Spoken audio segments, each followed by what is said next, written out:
7 de la mañana con 49 minutos. Ya lo tenemos al señor ingeniero René Ortiz Durán.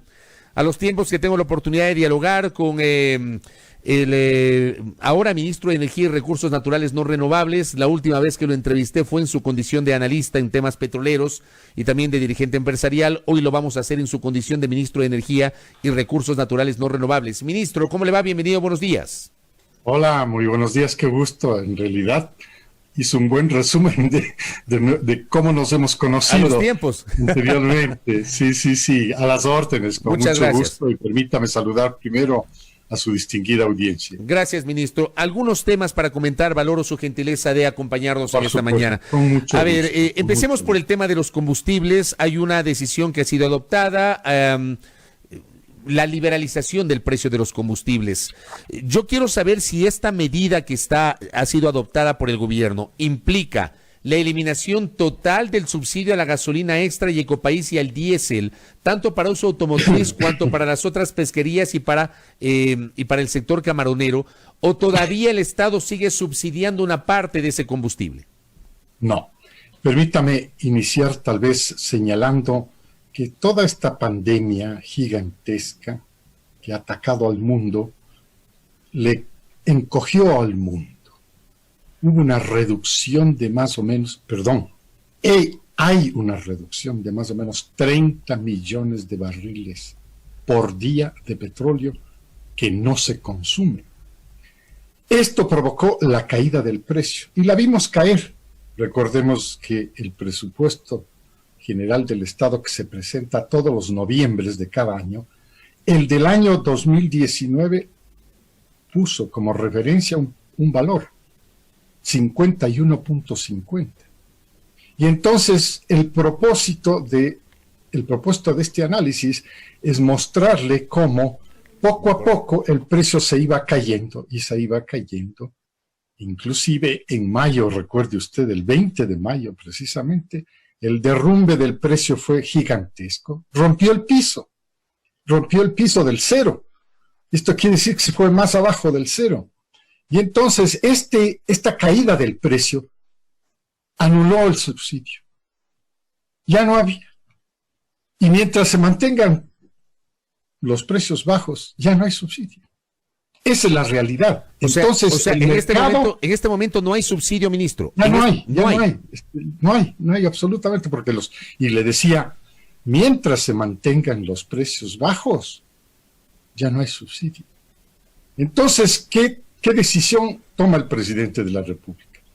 Dice, todos los países del mundo que tienen moneda propia pueden realmente pasar de este estado de situación del confinamiento hacia el distanciamiento con un estímulo, porque el distanciamiento es regresemos a trabajar, vamos a trabajar, pero vamos a trabajar con un código o un protocolo sanitario diferente del confinamiento, porque a la final en el confinamiento estamos viviendo todos sin mascarillas, sin una serie de condicionantes de vivienda. Pero cuando salimos al distanciamiento para el trabajo, porque estamos queriendo restaurar el trabajo, necesitamos estos nuevos protocolos sanitarios. Y dice, todos le dan estímulos a las economías, inclusive nuestros vecinos Colombia y Perú. No se diga el gigante Estados Unidos y otros en Europa, le han estimulado a la economía. Le voy a rebajar los precios de los combustibles con motivo del nuevo sistema de comercio de combustibles a precios de mercado.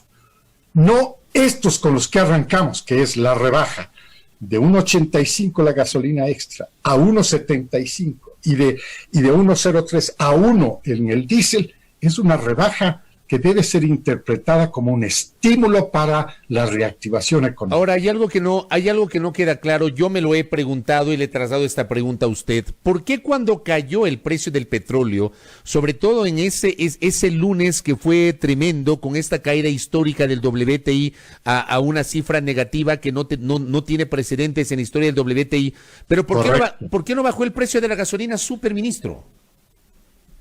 Sí bajó, sí. Lo que pasa es que la gasolina, sí, bajó a 2.60. Lo que pasa es que la gasolina tiene una metodología que es N-2, es decir, se ajusta cada 2 meses. Entonces, hasta que se vea, o Usted recordará, a la final estamos viviendo puntualmente el sistema de seguimiento de la fluctuación del precio del WTI, que es el precio de referencia, ¿no es cierto? Entonces, ese N-2 quería decir que todavía estaba referido a febrero, y en febrero todavía teníamos otros precios. El colapso realmente se dio en marzo, y entonces se introduce ya el nuevo sistema de comercio de combustibles a precios de mercado, pero con precios rebajados, porque ese es el estímulo que introduce el presidente de la República como parte de la reactivación económica. Oiga, pero esa, perdón que le interrumpa, esa reducción de la que me habla, creo que fue imperceptible de la gasolina súper, o sea, perdóneme, pero bueno, yo no pude constatar. Esa es la decisión que tomó el presidente, eso es lo que puede hacer la economía, porque quiero recordarle que en el tema de los combustibles, pues, evidentemente, esta caída de los precios, esta contracción el habernos confinado, no había trabajo, estábamos sobreabastecidos, le recuerdo a usted porque sí ha de haber notado esto, sobreabastecidos de combustibles. Las estaciones de servicio no tenían tráfico, no tenían consumo. Entonces, todo esto evidentemente eran condiciones tan diferentes de las que estábamos experimentando. Y por eso quiero compartir con usted, le estamos llamando, y yo simplemente he tomado la misma expresión, la nueva normalidad. Este es el criterio con el que hay que manejar este proceso de reactivación económica con la nueva normalidad. Entonces hemos arrancado con este sistema, pero tenemos un riesgo, porque los mercados son así, son volátiles. El riesgo es que se dispare el precio del petróleo, que esa era mi segunda pregunta. A ver, todos nos preguntamos qué va a pasar ahí cuando si el petróleo llegase a rebasar los 50 o 51 dólares por barril. Perfecto. Entonces yo le decía, esta contracción de casi 30 millones de barriles por día es enorme. Entonces el mercado se va a restablecer, no solamente en el consumo, sino también en el precio, pero a largo plazo. Esta recuperación del mundo después de semejante destrozo va a tomar tiempo, Entonces, se introduce de todas maneras estas bandas en las cuales se le va a dejar flotar al precio. Sí, puede flotar, puede fluctuar hacia arriba y hacia abajo, pero con precaución.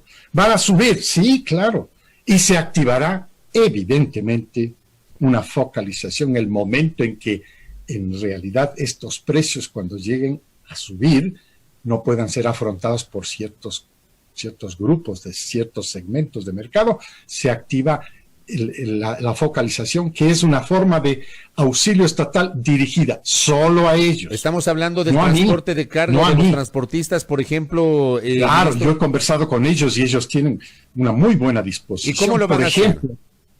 Por ejemplo, con los transportistas está pensándose algo así como la personalización, que la focalización le llegue personalizada a la persona, al último, al usuario final que consume el combustible. Ese tiene que ser focalizado cuando llegue el momento.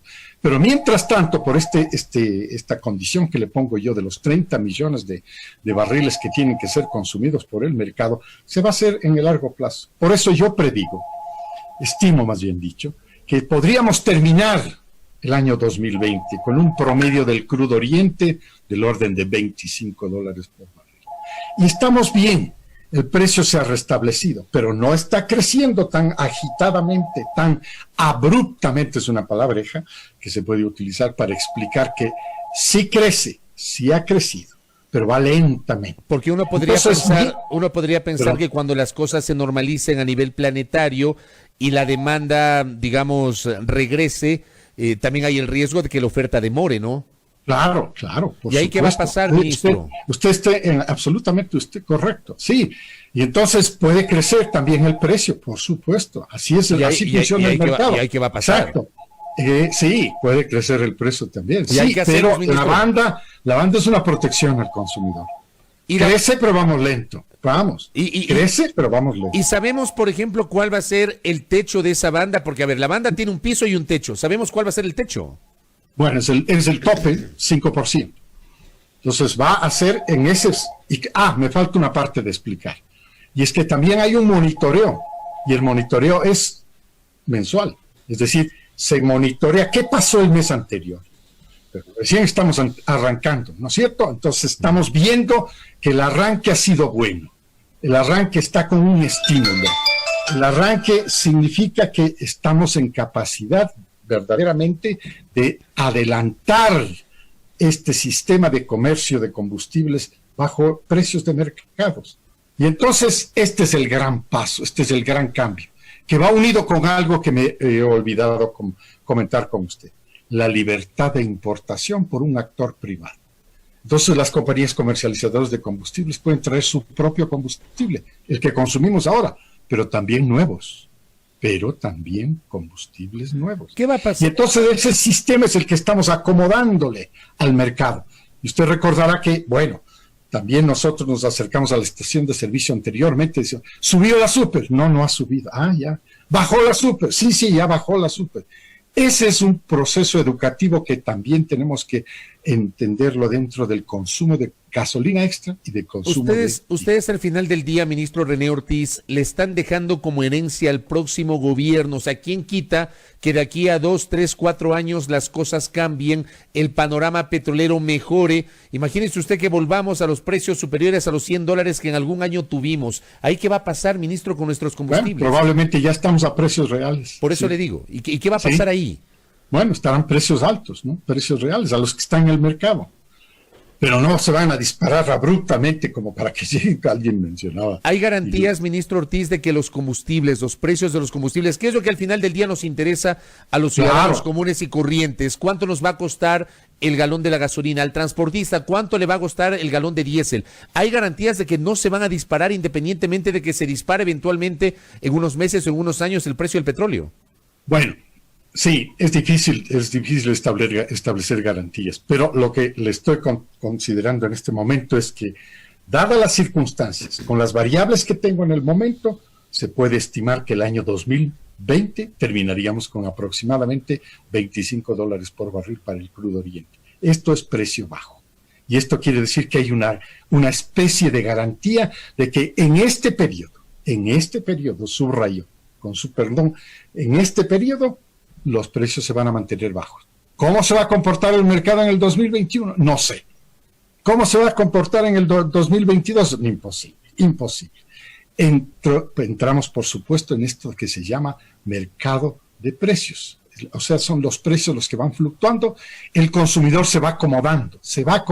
Ahora, esto no quiere decir que se van a disparar las cosas, pero si ocurriera este tipo de situación de disparo de precios en el mercado, pues evidentemente interviene el gobierno. Si el gobierno no ha perdido sus características primordiales, como es la capacidad regulatoria y la capacidad de control.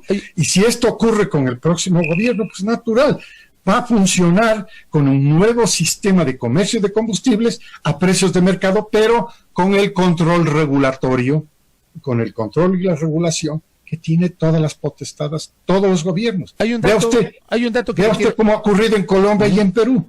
Vea usted cómo ha ocurrido en Estados Unidos, en Europa. Entonces, todos tienen los gobiernos esas potestades que no las pierden. Déjeme trasladarle un dato y corríjame si estoy equivocado, porque tengo el dato de que desde el 2015 se puede importar, o sea, las empresas pueden importar, pero ninguna puede pagar el almacenamiento. ¿Es así? No, lo que pasa es que no tienen el almacenamiento, no tienen toda la infraestructura que Petroecuador la tiene. Esto va aparejado con algo muy importante, que es el proceso de desmonopolización. Petroecuador ya no va a ser el monopolio único que existe en el comercio, en la refinación. Entonces, una compañía comercializadora puede importar su combustible, el que estamos consumiendo actualmente. Por ejemplo, la gasolina extra tiene 87 octanos.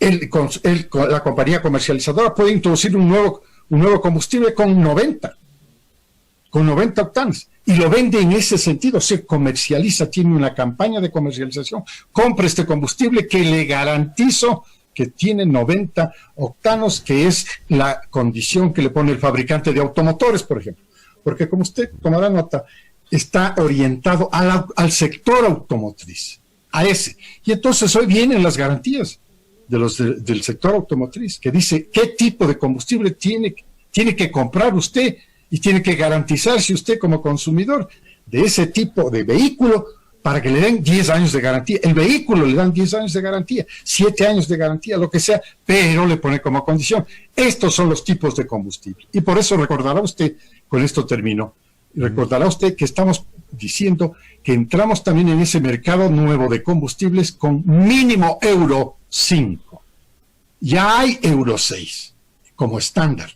Ya existe ese estándar. ¿Y hay dónde almacenar eso? Veamos cómo reaccionan las compañías comercializadoras. ¿Hay dónde almacenar ese combustible, ministro Ortiz? Claro, tendría a arrendar, perdón, me olvidé. Claro, Petroecuador Chile es un tarifario que está preparándose, estamos puliéndole el tarifario con el que se va a poder, que la compañía privada puede acceder a todo el sistema portuario, muelles, terminales marítimos para almacenamiento de sus productos, los que trae, en los poliductos de los terminales en ciudad. Es decir, todo ese esquema nuevo va a ser tarifado, porque no hay necesidad de construir otra infraestructura.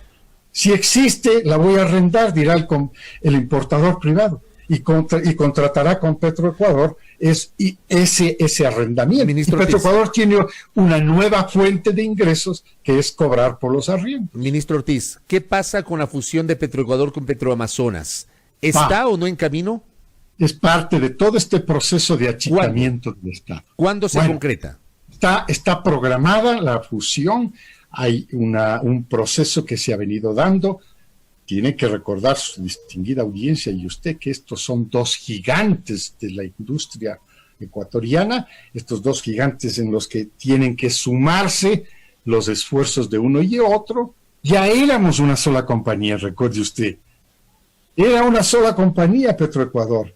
El gobierno, el régimen anterior lo dividió en dos. Yo no sé para qué lo dividió. Ahora yo me acuerdo que teníamos CEPE, que en el gobierno del doctor Borja se creó Petroecuador, que luego se crearon las filiales Petroproducción, Petrocomercial y Petroindustrial. Correcto. Y luego resulta que en los últimos años Petroecuador y aparte Petroamazonas, ¿no conviene tener esa estructura de Petroamazonas por un lado y Petroecuador en otra? En efecto. No conviene. Universalmente estamos mirando nosotros que lo que ocurre son procesos integracionistas, es decir, las compañías más bien se integran en lugar de dividirse. Para todos era extraño, también a usted y a mí nos pareció extraño, usted sigue muy de cerca las noticias y el manejo de la información petrolera, nos pareció extraño que le dividan en dos, ¿no? Y que se produjera de una manera tal que una parte del esquema industrial de la industria petrolera ecuatoriana sea solamente para producción y otra parte sea solamente para el midstream, como se conoce, y para el downstream, que es la refinación y el comercio de combustibles. ¿Esta fusión se va a concretar este año, ministro Ortiz? Yo espero que sí. Yo espero que sí, porque vea usted, ya el gobierno ha logrado fusionar. Yo mismo estoy manejando hoy día 3 ministerios. Ya tengo una instrucción, un decreto. Usted maneja electricidad, minas y petróleos, ¿verdad? No, es claro, la industria minera estaba separada. Era la industria eléctrica y la industria petrolera. Entonces hoy día están juntos las tres, ya están funcionando y están funcionando bien.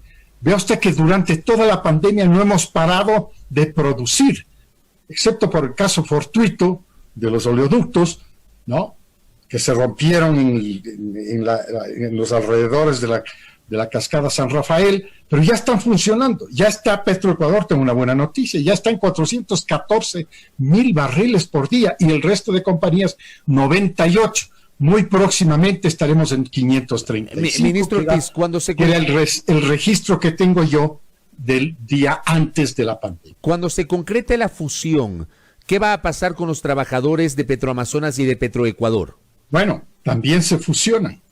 Pero va a haber reducción de personal. Hay ciertas, claro, por supuesto.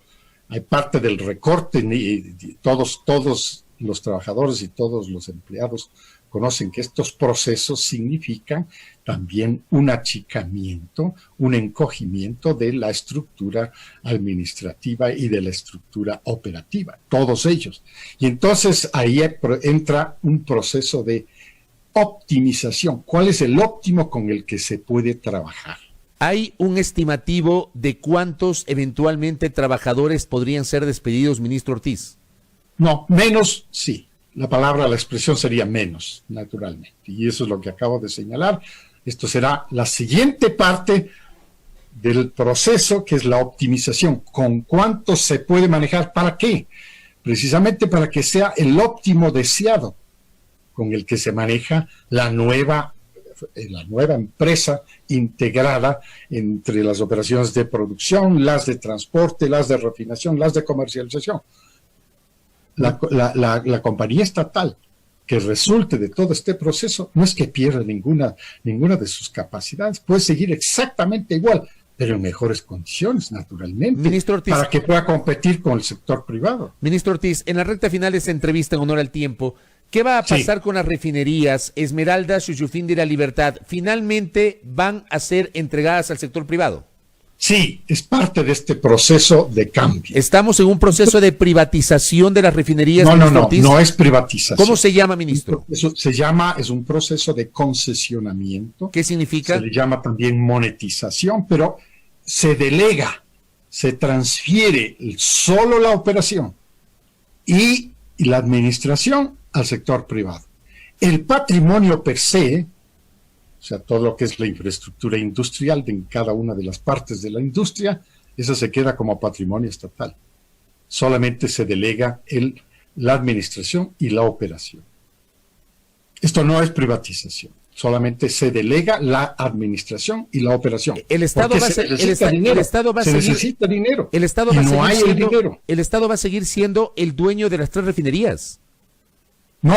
No, eso es diferente, porque ahí viene un nuevo sistema, como el sistema de oleoductos. En el sistema, yo también participé cuando se realizó en el del OCP, el concesionamiento para la construcción, operación del OCP. Pero han pasado ya más de 20 años y ya se termina el contrato. Pero el OCP termina siendo, digamos, una infraestructura privada, no es estatal. Claro, pero dentro del contrato pues, se dice también que esta infraestructura pasará a ser propiedad del Estado ecuatoriano. Y en efecto, en los próximos años termina el contrato y pasa a ser. Estas son nuevas modalidades contractuales que las venimos ejerciendo en el mundo petrolero, no solamente en el Ecuador, sino en todo el mundo. Se las viene ejerciendo. Son diferentes modalidades que van cambiando, por supuesto, de acuerdo a las condiciones de cada momento histórico. En el caso de la refinería de Esmeraldas, pues, se va a construir un nuevo tren de configuración de procesos que va a poder refinar todo el fondo de barril, que es pesado, que son residuos, ¿no? Que son fuels. ¿Y para qué? Para producir mejores naftas, mejores combustibles de alto octanaje y de precio. Dos cosas finales, ministro. Créame que tengo un montón de temas, así que le quiero comprometer para que me vuelva a atender en una próxima entrevista, porque se me van a quedar un montón de temas, pero en honor al tiempo. El 1, Sacha y Sopladora. ¿Qué va a pasar o qué está ocurriendo con Sacha y Sopladora? Porque se entiende que esto que usted le denomina la monetización estaba dentro de la proforma o del presupuesto general del Estado. ¿Qué va a pasar con estas? También está simplemente por el periodo de la pandemia, porque se necesitan los interesados en participar en este tipo de actividades de monetización o de delegación para la administración y operación, también tienen que hacer presencia los interesados. Por telemetría no podemos avanzar y ha habido que suspender, pero esta suspensión, una vez que entramos en este periodo de distanciamiento, se activa inmediatamente y entonces adelante con todos estos procesos. Sopladora está en la agenda, Sacha está en la agenda, hay otros en la agenda como Monteverde, Termomachala está en la agenda, todo está en agenda. Lo de Sacha y Sopladora se va a concretar este año, ministro Ortiz. Ojalá. ¿Pero qué será? ¿Venta? ¿Concesión? No, es igual, concesión. La misma figura que en la refinería. El mismo esquema, sí, el mismo esquema. Administración y operación. Patrimonio se queda con Petroecuador. Correcto. Patrimonio se queda en manos del Estado. Lo último, ministro, el tema de los salarios de Petroamazonas, porque en los últimos días en algunos medios de comunicación se ha hablado sobre los altísimos salarios de ciertos ejecutivos de Petroamazonas. ¿Es verdad eso? Claro, son altos en comparación con los salarios que se reciben en el Ecuador. Y hay un proceso de también disminución de la masa salarial. Y esto está ya ordenado y la masa salarial tiene que cambiar y también tiene que cambiar en las empresas. Es decir, estamos viviendo una nueva normalidad.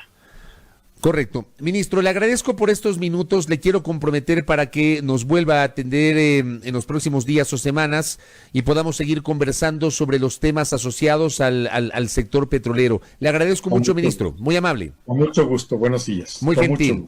El señor ingeniero René Ortiz Durán, ministro de Energía y Recursos Naturales No Renovables, con quien hemos tenido este diálogo, esta charla sobre el tema de los combustibles. Está claro que hay una intención del gobierno de apuntalar la participación del sector privado en las refinerías. Eso es materia de una gran discusión y debate nacional. Nos ha dicho que está en marcha, que no se ha detenido el proceso de Sopladora y de Sacha. Dice que el proceso se ha detenido en el transcurso de estos meses de pandemia. La idea es hasta fin de año, ha dicho, concretar la fusión de Petroecuador con Petroamazonas. Bueno, queda ahí para el debate público. Habrá que seguir analizando y obviamente generando reacciones en torno a estos temas. 8:16 en la primera hora.